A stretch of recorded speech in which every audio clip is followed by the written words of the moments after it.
One of the best things about being a CEO is working with wise advisors, several of whom are on today's call.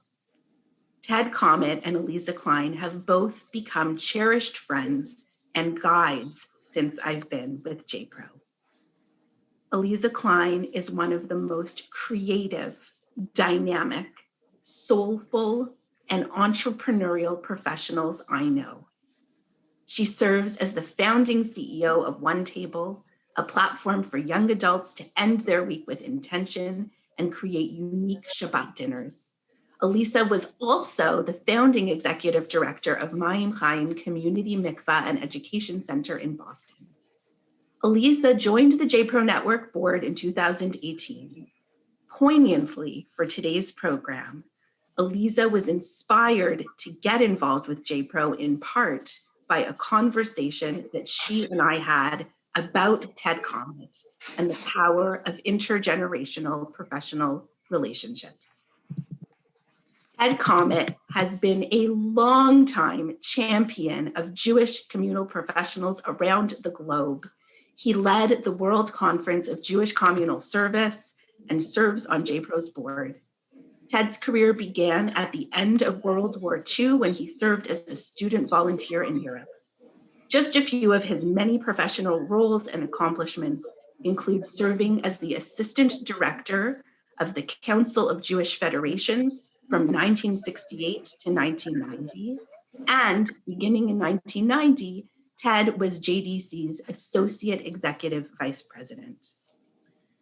From the mid-1950s to the late 1960s, Ted was National Director of the American Zionist Youth Foundation. While there, some of his marquee accomplishments were founding New York's Israel Day Parade and producing Israeli folk dance festivals at Carnegie Hall. I've only gotten through a fraction of Ted's bio, but in the interest of time, I'm going to turn to Aliza and Ted, and I'm going to take the privilege of asking the first question. Aliza and Ted, thank you so very much for agreeing to speak with us today. Before we begin our conversation about resilience, I want to start with one very special thing that you have in common. You are both JPRO board members. I want to ask you to put on your board member hat for a moment and please tell us what fuels your commitment to JPRO Network. First Aliza, and then Ted, and then Aliza, please take it away. Thanks, Alana. Hi, everybody. I am feeling really emotional pretty much all the time right now, and I'm just preparing you all that in even preparing for these gatherings, the conversations with Ted, with Alana, and with Laura have been a balm for my soul, and I hope that you get some of that also as we continue the conversation. To Alana's question, there's really a couple answers. I said yes in the first place, first and foremost, because Alana asked. I've been an executive director or CEO for now more than 20 years in different positions. And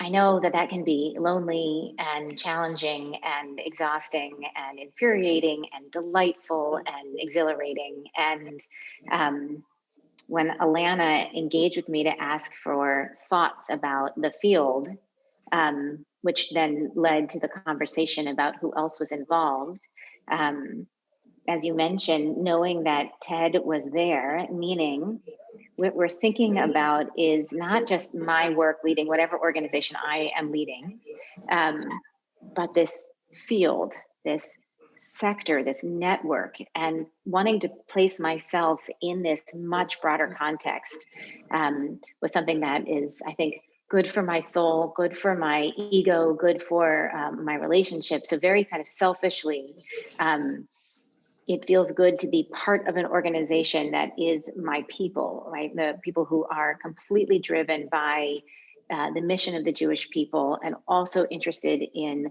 not just why we do our work, but how we do our work.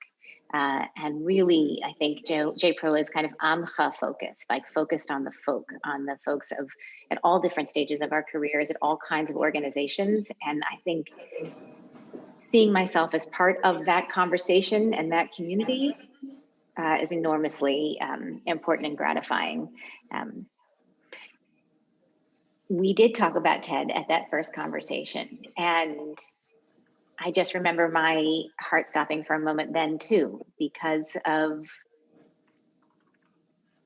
I think, the humility of knowing that we are all on this path. There have been people who have been leading before and will be leading after, and it's part of a much longer conversation, and we generally get so distracted by what's immediately in front of us. And the idea of being in part of a conversation with Ted and his commitment just expanded the lens of the conversation so dramatically.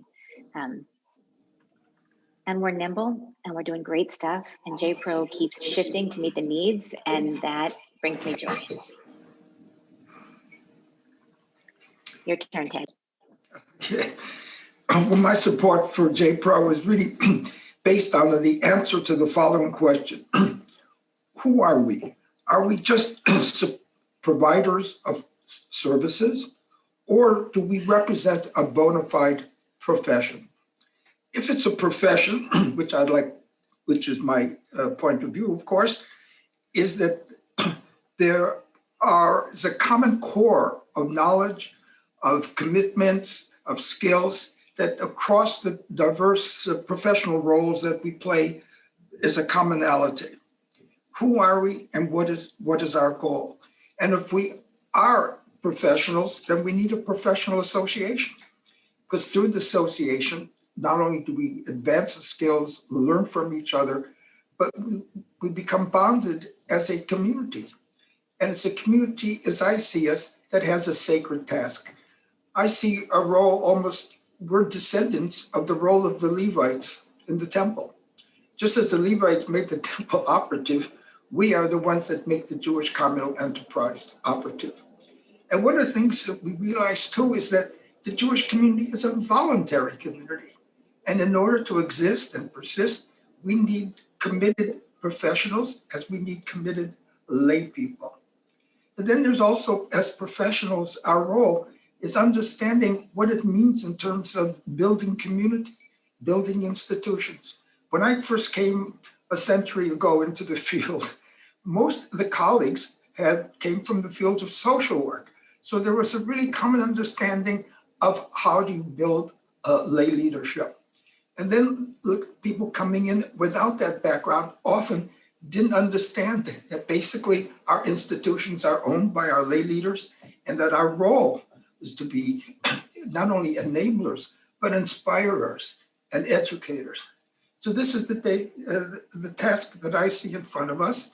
And this is the role that I played with the World Council of Jewish Communal Service, doing on a global view, where my goal there was that we should feel as if we were part of a global Jewish communal civil service.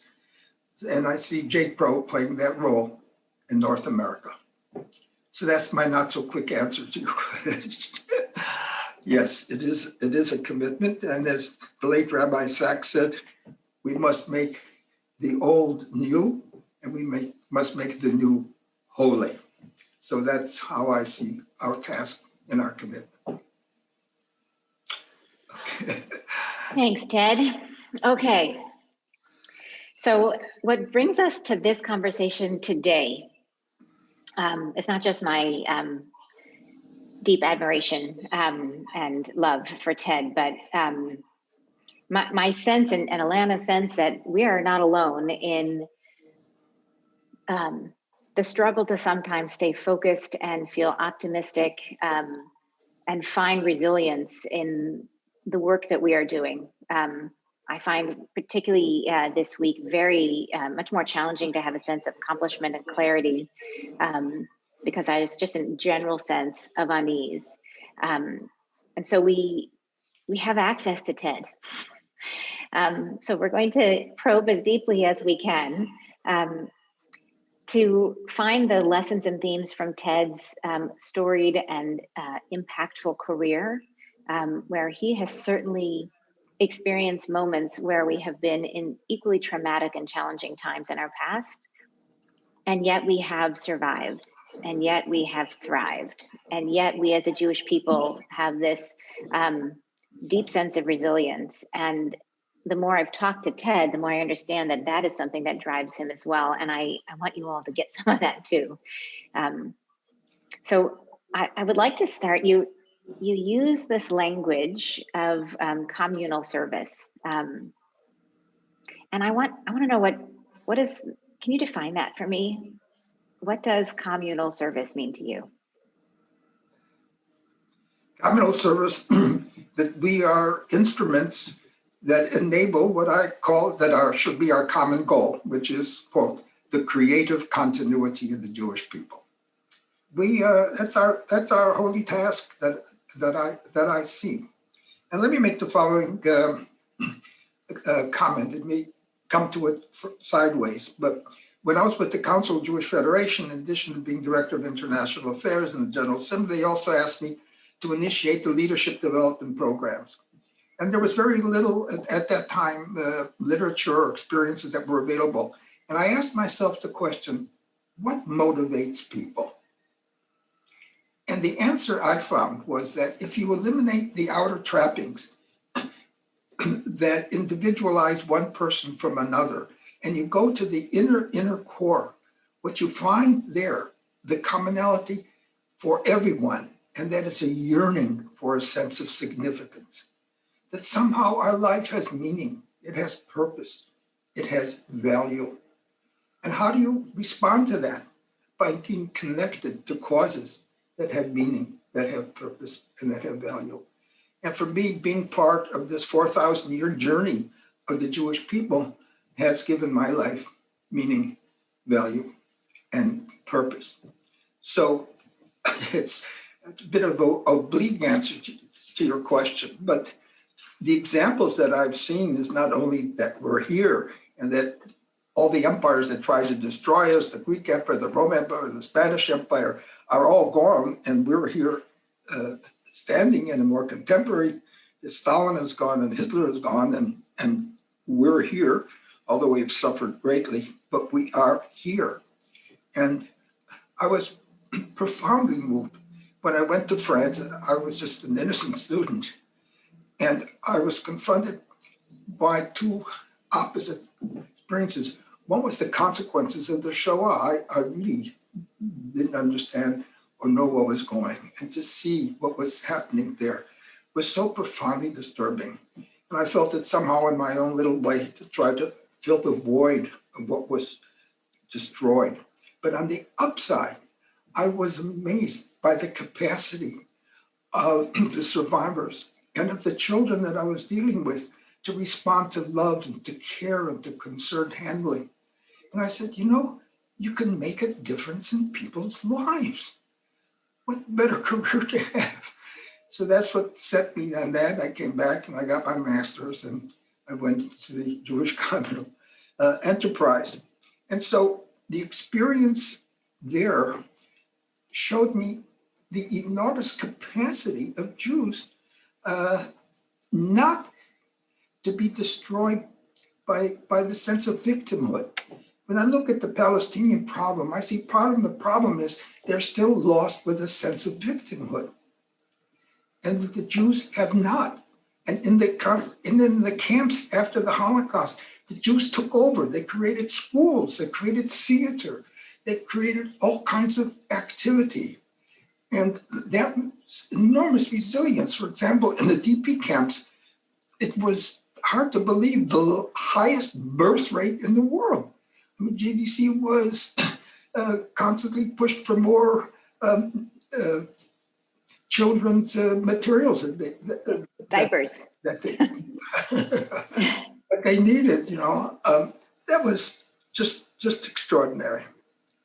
And yeah, go ahead. And of course, in there, the role that Israel played, or the dream of Israel played in there. I don't know if you want me to go into the Israel. Well, but go ahead.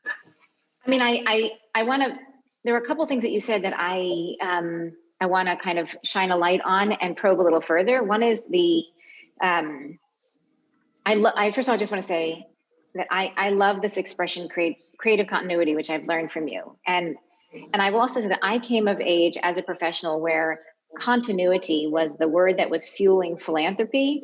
And I feel like I bristled against it. It felt to me like continuity meant more of the same kind of tradition with a capital T, which generally excluded people like me because of my gender, because of my kind of style of Jewish expression. I come from actually a relatively long line of Reform rabbis. There's 3 of them. And so I kind of bristled against that. But then you give this modifier of creative continuity. And that reframes it entirely for me. That's one that I want to say. And I'm very curious. I'm guessing there's if there's people in the audience are thinking about or want to reflect on that, I think that's a question that I would like to continue to bring up.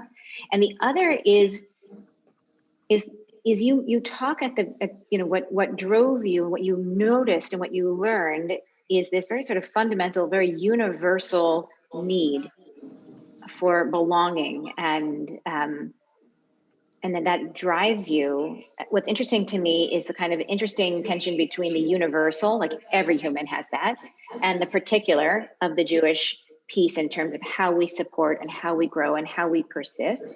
But also my work now is, I use all this jargon called human-centered design, right? This is the way we use to sort of solve problems, but the whole concept is exactly the same thing that you're talking about, which is understand what the people who you are aiming to help, what is it that they need fundamentally, and then see if you can ease their pain and help them achieve what they're looking for. And I see that it is very much the mission of Judaism and Jewish people. And I'm curious if you would speak to the kind of like, some that's very universal, and then how does the particular fit on top of that? Like, what's unique about the Jewish response to that need and that destruction? You mentioned that how come some Jews somehow have persevered, whereas all of these others have not. Why do you think that is? Well, asked basically two questions. One is the issue of continuity. And you were concerned about whether we get ossified in a certain limited definition of what that is. And you like the word of creative means that there's a possibility for change. But if we didn't change over this, we could never have lasted the 2,000 years. If living in so many different countries and so many different contexts, we could not have survived if we didn't have adaptability. So that's built in, that we're not the same now as we were 1,000 years ago. But there has to be a certain commonality. And when we make changes, let's understand this. In order to be able to transmit from one generation to another, you need vehicles of transmission. Now that might change, but whatever it is, it should be serving that purpose as a vehicle of transmission. And that's what rituals, when they're done with meaning and significance and beauty, do that. They make it. There was a famous talk by professor at Columbia University, whose major book was called Zachor, Remember. And he pointed out that in the Jewish context, memory is different than it is in the general understanding. Generally, when he said memory, it means recalling something. And he said in the Jewish tradition, it's not recalling, it's reliving something. So the idea of the Seder is we should feel, as it says, as if we personally came out of Egypt. And in the Sukkah, as if we were treading the thing itself. So it's this aspect, of reliving consequences. It's also interesting that if you want to look at it biblically, why are we called B'nai Israel? Why are we named after Jacob and not Isaac or Abraham? And the explanation that is that you don't see stories of Abraham and Isaac dealing with their grandchildren. The one case is Jacob dealing with his. So the whole idea of continuity is really flows from Jacob. And that's why we're talking about Jacob as B'nai Israel, because the sense of continuity. Look, we have a finite lifespan. And where, in a sense, is our immortality? From what we leave behind us. Einstein once said, to make a living depends on what you get. To make a life depends on what you give. Quite a line. Quite a line. So that's, I think this notion of we need vehicles of transmission, and that's why the ceremonials are important, because you can't just pass on an abstraction. The second point that you raise is because I do believe that there's a Jewish value system. Historically, what the Jews brought into the world was a sense of hope. I mean, if you look at Greek civilization and the others and the gods, the world was chaos. There was really no hope. And it's interesting to me, it's almost like counterintuitive. Here are the Jews who suffered so much, and yet I don't know of a more optimistic people. I mean, doesn't it seem to be, makes sense, suffering so much. How did we do it? So, look, very phenomenon, there are multiple explanations, but I just want to share two of them, okay? One is by Rabbi Soloveitchik, who once said that our culture urges us to look ahead, to anticipate the future, to be prepared. It encourages us to be introspective, to understand our inner dynamics and what triggers us. But Judaism also pushes us to be retrospective, to connect to our past, and to try to elicit from our past insights that can serve as guidelines for addressing the problems and the challenges of the present and the future. And then he closes with this magnificent line. He says, we should feel as if our forefathers were marching alongside of us. What a great line. We should feel as if our antecedents were marching alongside of us. So that's community, both vertically as well as horizontally. Yeah, I have a second reason. Go ahead. Okay, good. Keep going. I just want to say that. If you want to pursue that point, because I have a second rationale for survival. Go ahead. Resilience. Yeah. Well, I don't want to let the ritual piece go yet, and I also think I literally was teaching a class last night in Toronto, actually. I mean, not here, but theoretically in Toronto, about design thinking, and the focus is on empathy, and it overlays so beautifully that, why do we relive the Exodus? So that we know what it feels like to be enslaved and then to want to be free, right? So it means that built into Judaism is this incredibly high value of doing anything you can to gain empathy for what it feels like to be suffering and not yet free, and then to be free, right? That there's a drive there, which I think is a very, very powerful memory. That Soloveitchik quote is new to me, but is going to change the way I articulate, I think, what it means to engage in Jewish wisdom and practice. But I do want to ask you, if you're willing to go there with me, about what prayer is for you, and what does it mean for you? What does it feel like for you? Well, there are two ways of looking at prayer. One is, the classic way. You're praying to a transcendent God. The other way is the impact of prayer on the person who's praying. And in the sense, as I mentioned before, when we talked, I said about the Jews brought hope into this world. we also brought something else. The idea that man is created in the Tselem Elokim Nivra, that we are created the image of God. What does that mean? Obviously, we're not talking about anything physical. We're talking about characteristics. If we are created in the sense that gives value to human life, to human beings. I mean, where in the past did you have anybody in a sense that we're valuing it in that way? So I see. Go ahead. Go ahead. Well, Yeah. Yeah. So the idea of prayer, to me, is engaging with our inner selves. This is the middle piece of Soloveitchik. It's a combination of introspection and retrospection, uniting together and hope. Look, there's so many pressures on us, but I think one of the things of being authentically Jewish is really to try to make ourselves a better person, as we want to try to, at Tikkun Olam, we want to try to make the world a better place. And that's a challenge. It may sound like a cliche already, but this, in a sense, is what makes life worthwhile. Gives it agency, energy, and depth. So, go ahead.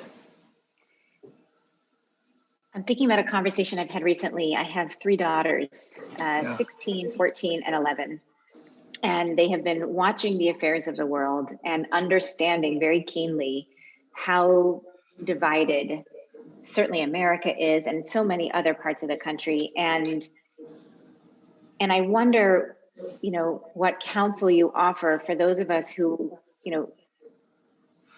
are just determined to still be in dialogue and conversation and real relationship with people with whom we fundamentally disagree. And yet how difficult it is. I hear so much of your wisdom about understanding, again, fundamentally what people are and what they need. And I'm curious as to how you approach engaging with people where there is so much difference, and perhaps sort of real fundamental value difference also. Well, when I talk about respecting others, I'm not talking about Hitler and Stalin. I'm talking about people, quote, who are saying it, in the thing itself. So the point of view, in Buber's I Am Thou, it's a sense of respecting the other person. The other person may have different approaches, different ideas, different means, in a sense, and it's valid to them. And we have to recognize we're living in a society means that not everything will go our way, that not everybody will believe the things that we believe in. But nonetheless, in a sense, the big problem with Trump was he just emphasized differences. And he emphasized when you have the differences, then you hate the other person who's different. Yeah. And, and our position is no.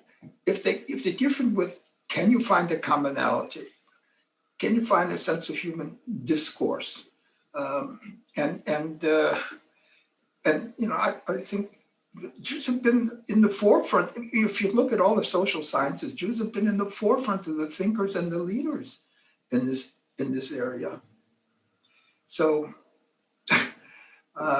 another aspect of this, well, this will be moving off into another piece that I want to talk about, which is not directly related to this, but the other thing about how we handle today, I did think, and here's where I have the age gives me a perspective on it. As bad as things are today, they were much worse in the 30s and the 40s. When I chomp here being alone and isolated in my apartment, and I think about a friend of mine who lived 2 years in a basement hidden during the Holocaust. I said, talk about isolation. How am I isolated when I can have this conversation as we're having right now? So, the basic frustration is all the studies show that the most fundamental human need is interactive, is connecting to others, and we're being cut off by that. But Also, I want to say as an aside that the one ray of light in all the darkness of the pandemic is the use of the internet. You know, with this virtual, we're able to reach more people than not. You know, and you know that I've been doing a lot of tours of my wife's Holocaust tapestries, and I can go places that was never before. They could all be done for those who were coming to my apartment physically to see the tapestries. Now they could be done virtually. So in a sense, that does open up a whole world, which this conversation is a good example of. Absolutely. We have people here on the call all over at least all over North America, perhaps beyond that, in all different time zones and in all different stages of our careers, and in, you know, there's just coming from so many perspectives. And when we were talking earlier, Ted, one of the things we were thinking about is sort of our own place in this context and sort of the arc of Jewish history. And I appreciate I need you to say that, what you just said. It's really helpful. Because I think that despite being this incredibly optimistic people that you're saying, and I know that our prayer and our ritual holds at its core this sense of gratitude and a little bit of yira, like sort of this awesomeness in terms of our relationship with God, and the belief that things will get better and that we have the capacity, it can feel incredibly difficult to sustain that sense. And so you had, I want to know if we can go to this other place. I had told you that one of the things I've been thinking a lot about is the Rabbi Simcha Bunim story. He was a Polish Hasidic master, and he taught that we should all have these 2 slips of paper in our pockets, right? One that comes from the Babylonian Talmud, which is Bishvili Nivra Ha'olam. On the one hand, the world was created for me, you know, based on Adam, who was the first human, and everything led up to that. And the other is Va'anochi afar ve'efer. I am just dust and ashes. And that we call on these 2 notes when we need either kind of positive reassurance, I'm okay, you're not, you know, that you have this investment. And then at the same time, when you start to inflate your role and think that you can either solve the world's problems, or that everything is designed for you, or that everything is about me, then you have this other pocket that sort of offers you humility. And your response was to change the direction of that conversation. Can I ask you to share that a little bit? So what's the question that you're posing specifically? So the question is whether, I think that the question is whether these, if feeling these, are these the right 2 emotions to hold on to and the reassurances when we're thinking about resilience, or is there actually a different frame that can help us get out of this moment? Because sometimes I feel like the moment that I'm in gets bigger and bigger, and it feels harder and harder to get out of it. Yeah, well, look, but this is the human condition, you know. The human condition is filled with ambivalences, it's filled with frustrations, it's filled with defeats. The only good thing we have is that actually it's the defeats that really are strengthening us. You know, I was really telling my children, I said, don't try to eliminate all the difficult moments for your children, because it's the dealing with the difficult moments that creates the psychic musculature. So in a sense, it's the very thing that you're grappling with is not just a downer. There's a potential to lead to some kind of upper, which leads me back to connect here to my earlier point of salvation, because I wanted to give a second explanation historically for Jewish resilience. And that is, a fundamental question for both individuals and society is how they deal with trauma. Because there's not a person or society that isn't filled with trauma. Do we paralyze ourselves, consume with anger? Do we beat into victimhood? And the common wisdom is put it behind you and move on. And here is something I picked up from my late wife, who was a psychotherapist and a Holocaust survivor. It's called the transmutation of trauma into creative energy. And she saw trauma as something that could lead to something creative and important. She said to me that all great art comes out of trauma. That's why these great artists are difficult to live with, because they're basically traumatized people. So if we took this and we look at Jewish history, we see how the Jews had the remarkable insight that although they were vulnerable on the physical level, they could still carve out a terrain where they would be inviolate and where they could not be conquered, and that is the world of the mind and of the spirit. And this led to the creation of unparalleled intellectual phenomenon, 2,000 years of Talmudic discourse and debate. And what's that debate all about? To me, it's about one question. What does it mean to lead a meaningful life? So the whole idea of that it isn't a question of eliminating or avoiding the trauma. It's a question of what do we do with the trauma. And I can see in my case, like the trauma, the loss of my wife, I've transmuted that in conducting these tours of her Holocaust tapestries. That's my way of dealing with it. And it sends something, in a sense, that's had a positive impact on some people, that drives me. And at 76 also gives me a sense of purpose and an élan vital that is important to me. I don't helpfully Well, pursues the what point. No. I mean, yes, it's helpful. And also, one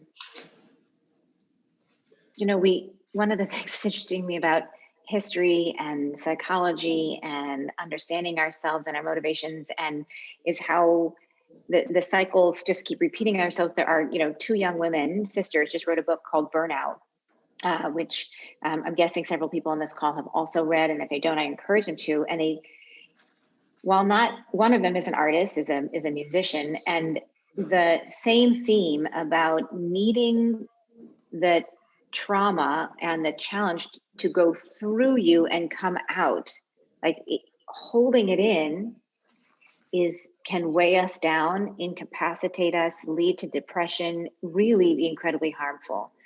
It's kind of acknowledging this loss and trauma and then getting it out, whether we're getting it out through art or through service or through yelling and screaming and demonstrating, or through calling your beloved and telling them how you feel, or through writing in a journal, but that there is something that it has to come out. I mean, I can feel it in myself when it's building up in my chest and I'm like, oh my God, you get so, it's like wearing an anvil around your chest until you get it out. And the idea that your wife did it through her tapestries and that you can then sustain your loss through keeping her beautiful work alive, which is also back to the retrospective, right? The history and the zachor in terms of the story being about our ability to thrive and survive. So we have just a couple minutes.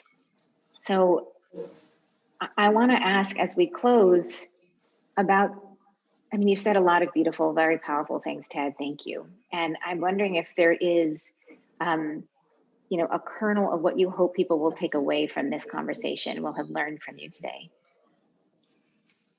What I hope people will come away from this is, as professionals, the notion that what we're engaged on is historically significant, that we are part of what they call in Yiddish a golden akayat, the golden chain that connects us 4,000 years past, the oldest Jewish culture that's still sustained and ongoing in the world today, that we should feel that sense of historical connectedness. And that too, we should try to sustain and maintain and deepen all those things that give us that sense of connectedness. and that we recognize that we're playing an important role.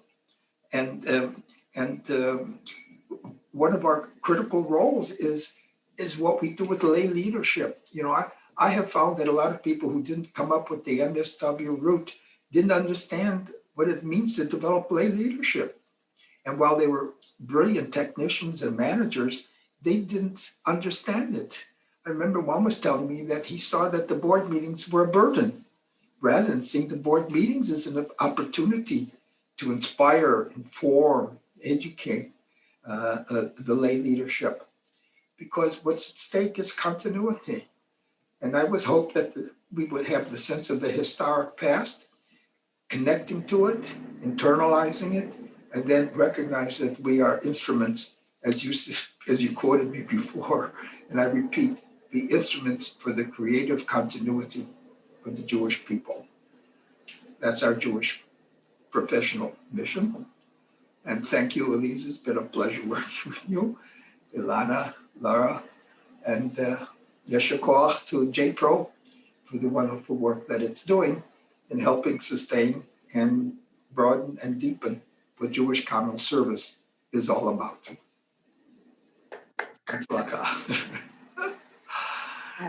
Laura?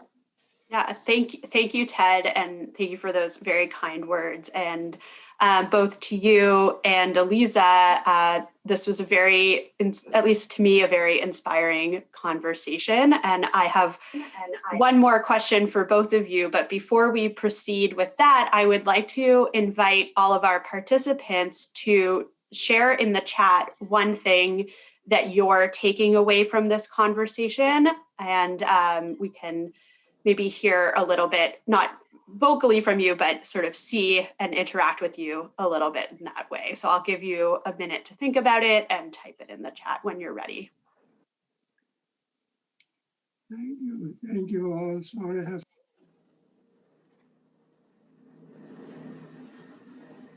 there's one thing that we didn't get to talk about, which is Israel. And I just want to say one quickie about that is that I think that with all the differences that are taking place, we shouldn't lose sight of the miracle of its creation. That with all the differences, life is messy, life running a country is messy, and we should let the messiness, in a sense, distract us from really the miracle it meant to come out of the Holocaust and for after 2,000 years of talking about Lashana Haba Yerushalayim, next year Jerusalem, to have that take place in our time. This is a miracle, and we should really not lose sight of that miracle and get lost in our differences. Thank you. That's beautiful. And I think about that in the context of everything that you have said, and finding this optimism also of what it can be, right? Right. What it can be. We know when we are just when we see thriving and the extraordinary innovation and creative expressions of Judaism and Hebrew and technology and environmentalism and so much more potential, which is good. We have not yet completed the work. Lo alecha, I think. We have definitely not completed the work, but we are leaning into it and not turning away from it. And I think that your reminder to remember that awesomeness is a good reminder of everything, of all of our potential. These comments are really beautiful. The one thing we didn't get to were the examples of resilience, that I experienced after, out in other parts of the world, which are, let me put it this way, I think we need more examples of role modeling and of inspiration, and of course, we're limited by time. And I appreciate your focus on this thing, but I just want to know there's another piece that we didn't get to, but that's very important. Okay. Laura, I'm going to take the CEO's imperative, and Laura, you might have been about to do this as well. Ted, there's one particular story you've shared with us about the young people who were turned away and ended up in Italy. I think that would be a beautiful story to end with if you'd be willing to share it. Yeah, there was an operation called Bricha, which is done by Jewish soldiers in World War II that tried to circumvent the British embargo against Jews coming into Eretz Israel, into Palestine. And there was a group of older teenagers in our home who volunteered to go with the group, and they were sent to a boat on the southern coast of Italy. And en route, they received information that the British had spied out their ship. They were rerouted to Rome.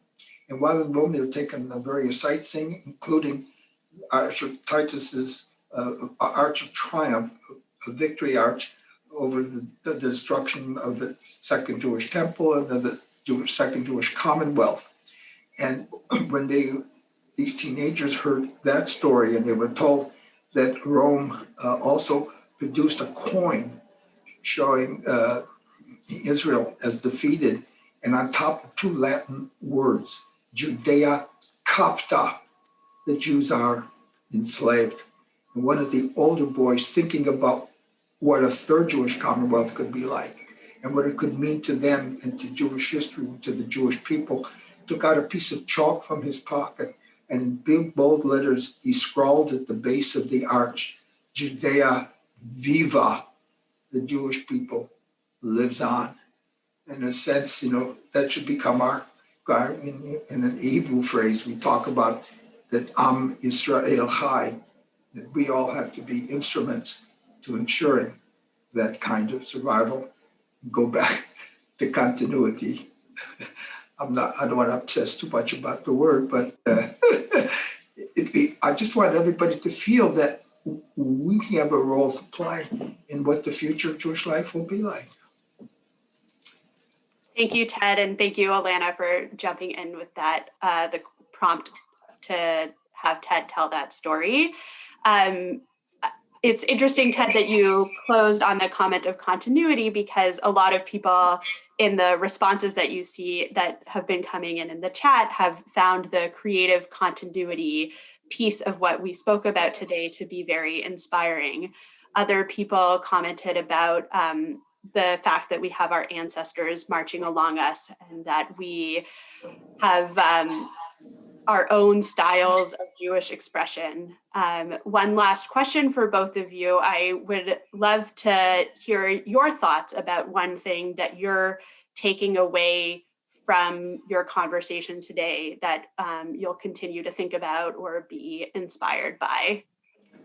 Well, what I take away is this, that often people of my generation or myself are concerned about the things that shaped me.